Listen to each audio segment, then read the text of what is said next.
Hi అండి. అందరికీ నమస్తే. ఈ ఎండ్లకాలం అయితే బాగా స్టార్ట్ అయింది. ఎండ్లకాలం దోసపిండి ఏంటంటే త్వరగా పులిసిపోతుంది. పులుపొచ్చేస్తదనమాట. దోసలు పోసుకున్న పుల్లగా ఉంటాయి.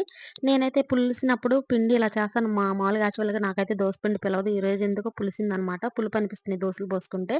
సరే అని చెప్పి అప్పుడప్పుడు ఇలా నేను ట్రై చేసుకుంటాను. సన్నగా తరిగిన ఎర్రగడ్డలేసుకుంటాను. అందులో కొంచెం పసుపేసుకున్నాను. సాల్టేసుకుంటాను. ఇలా పసుపేయడం వల్ల ఏంటంటే దోసల్లో దోసపిండనేది పులుపుండదు. దోస పోసుకున్న పుల్లగా ఉండవనమాట.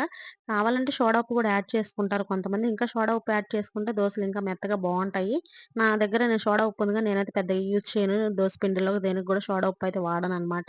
నేను ఇలా చేసుకుంటా. ఇలా దోస పోసుకున్నప్పుడు దీంట్లో ఏంటంటే రోటి పచ్చళ్ళుంటాయి గదా! టమాటా పచ్చడి ఉంటుంది గదా! రోటి పచ్చడి అలా టమాటా పచ్చడి రోట్లో నూరుకొని యేసుకుంటే సూపర్‌గుంటాయి. చట్నీ కన్నా గానీ రోటి పచ్చళ్ళే బావుంటాయి.